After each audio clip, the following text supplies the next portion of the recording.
O dia em que Senna bateu e pôs a culpa no muro. Love Miami.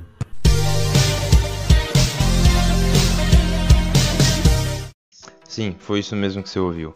No Grande Prêmio de Dallas de 1984, nos Estados Unidos, o Senna tinha abandonado a prova porque encostou no muro e acabou entortando a roda. Mais precisamente, a roda direita traseira da sua Toleman, nas emblemáticas cores branca e azul e vermelha. Senna chegou nos boxes furioso e indignado. Virou para o seu engenheiro Pat Symonds, que na época era o engenheiro da Toleman, e disse que ele só podia ter batido porque o muro se moveu.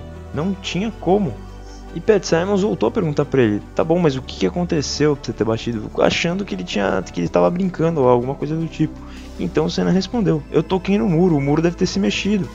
E aí o Pat Symonds falou: não seja ridículo, Ayrton, fala a verdade, o que foi que aconteceu? Mas ele falava com uma exata certeza, uma convicção de que o muro tinha mexido, e ele manteve essa história até o final. A corrida acabou e ele ainda continuou acreditando nisso. Então o Pat Symonds chegou para ele e falou: bom, então vamos lá na pista e vamos ver o que aconteceu. Quando ele chegou lá, o Pat Symonds percebeu que um dos blocos, porque o circuito de Dallas ele era uma corrida de rua, então ele tinha aqueles blocos de concreto, né, que são removíveis, né, eles se mexem, são móveis. Poderia ter possibilidade de fato ter se mexido, ou ao menos alguém ter mexido, né, em teoria. E aí quando o Pat Symonds chegou lá, ele percebeu que um dos blocos estava num ângulo diferente dos outros. Mas assim, coisa mínima de 3 a 4 milímetros. Alguém devia ter batido com o carro, ou algum fiscal, por algum motivo, mexeu no bloco e acabou pondo ele numa posição um pouquinho diferente. E pro Symonds, pro Senna ter percebido aquilo, ele no mínimo estava numa pilotada muito precisa. Pro Symonds isso foi muito marcante, né? Porque isso demonstrou toda a autoconfiança que o Senna mostrava logo no começo da sua carreira. Ele tinha acabado de chegar na Fórmula 1 e já tinha toda essa autoconfiança, toda essa precisão. E o Symonds até disse: lembro disso até hoje, porque além de estar pilotando de maneira tão precisa, ele tinha tanta confiança nele mesmo que ele manteve a história até o final. Ele simplesmente não podia acreditar que poderia ter cometido um erro. Acho que isso resume como o Senna era.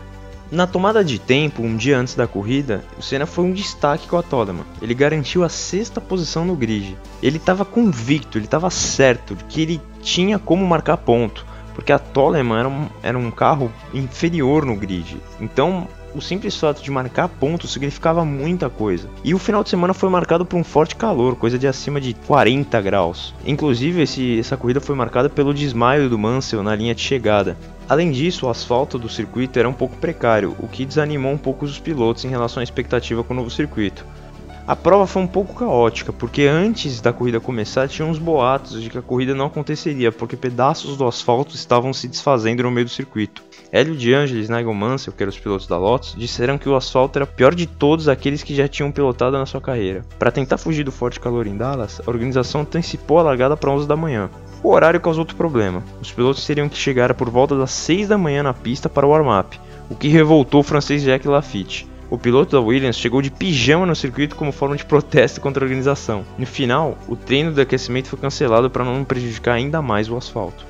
Mansell era a pole e logo na largada pulou na frente, com o De Angelis em segundo. Atrás das duas Lotus estava Derek Warwick e Senna, que pulou para a quarta após tracionar melhor que Niki Lauda e aproveitar o problema do René Arnoux, que era quarto no grid, mas que largou no final do pelotão.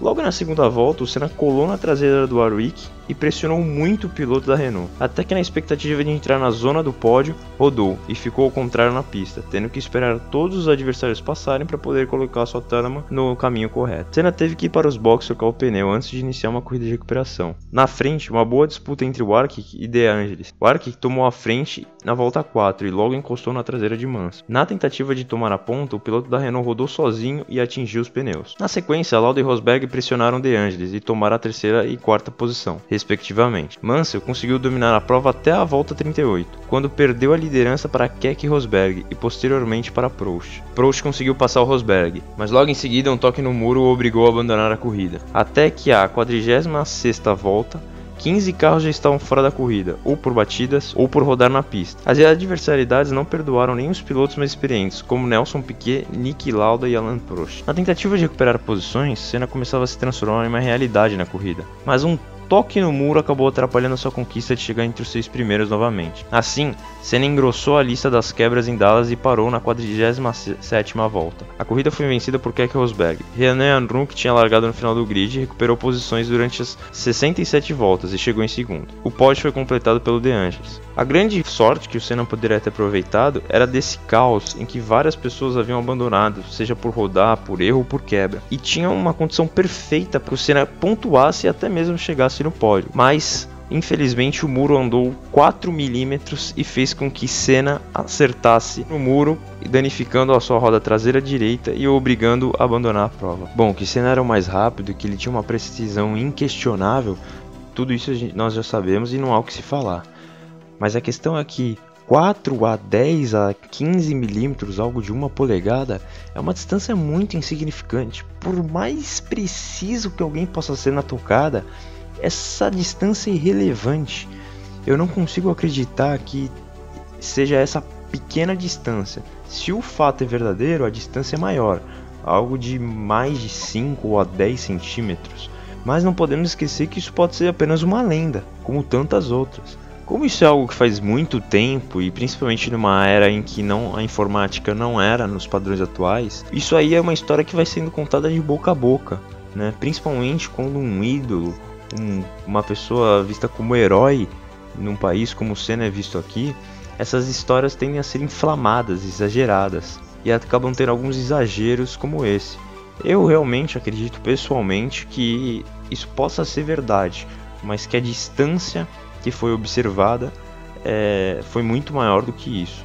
No grid havia outros nomes que foram muito fortes, que foram tricampeões mundiais, como por exemplo Niki Lauda, Nelson Piquet, ou até que ganharam 4 títulos como Prost, mas o único capaz de observar isso foi o Senna? Será que faz algum sentido isso?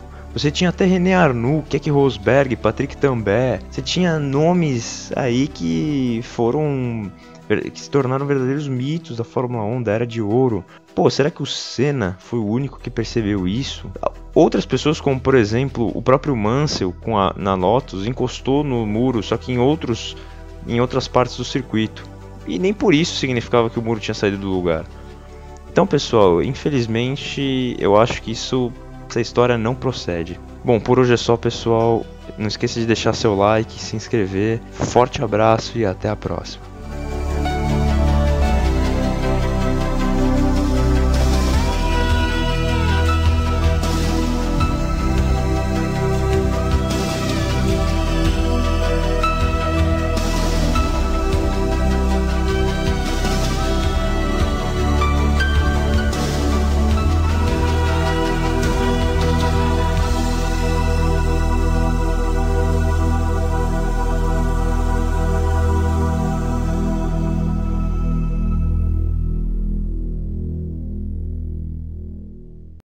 Love Miami.